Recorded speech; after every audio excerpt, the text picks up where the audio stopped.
Good afternoon. My name is Virginia Odo, and for today's informative culture speech, I'm going to talk about the country of New Zealand. But before I really get into New Zealand, I'm just going to give you some basic information about New Zealand. Lying in the Southwest Pacific, New Zealand consists of two main islands, the North Island, Te Ika a Maui, and the South Island, Te Waipunamu. I apologize if I didn't say that correctly. The capital of New Zealand is Wellington, and the largest city is Auckland. Their government is unitary parliamentary constitutional monarch. New Zealand is a highly developed free market economy.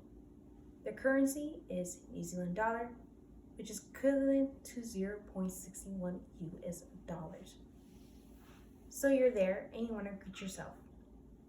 So his first greeting is pressing of the nose and forehead while holding each other's head, breathing simultaneously to share the same moment and the same breath.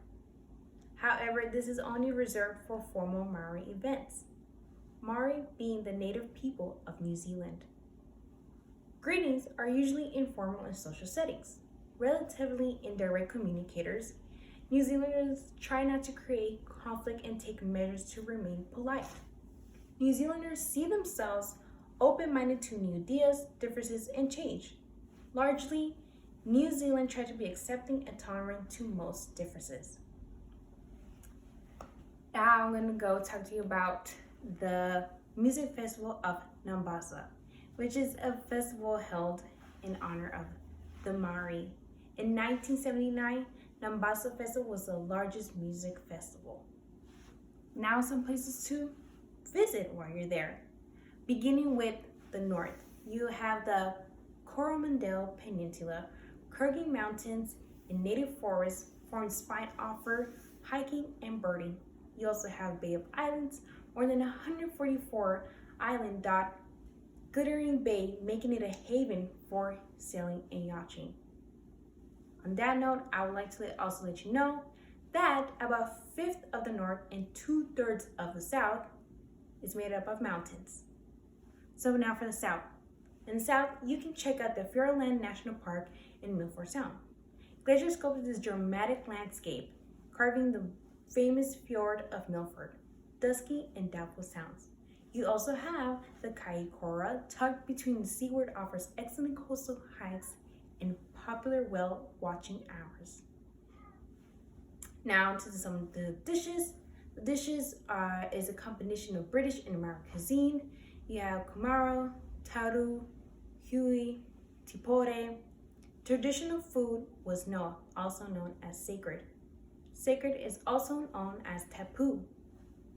Sometimes when things are sacred, it can go as far as you can't use it, you can interfere with it, or you can't even speak of it.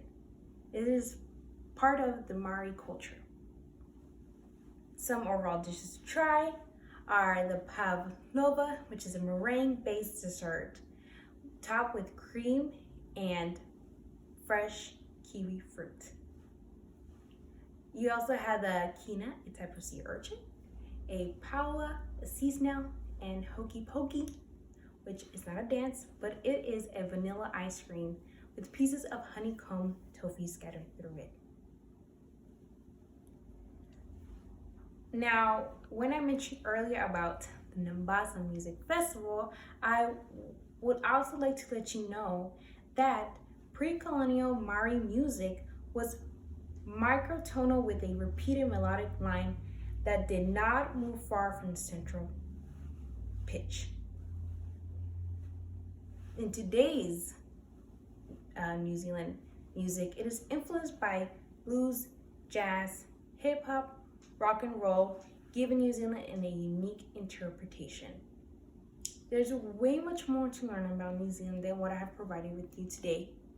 And I hope one day you can go visit it yourself and enjoy the breathtaking views that New Zealand has to offer. And I also want to let you know that no matter what country you go, it's always best to respect their culture and be open-minded, just like how the New Zealanders are to everyone. Thank you and have a wonderful day. Goodbye.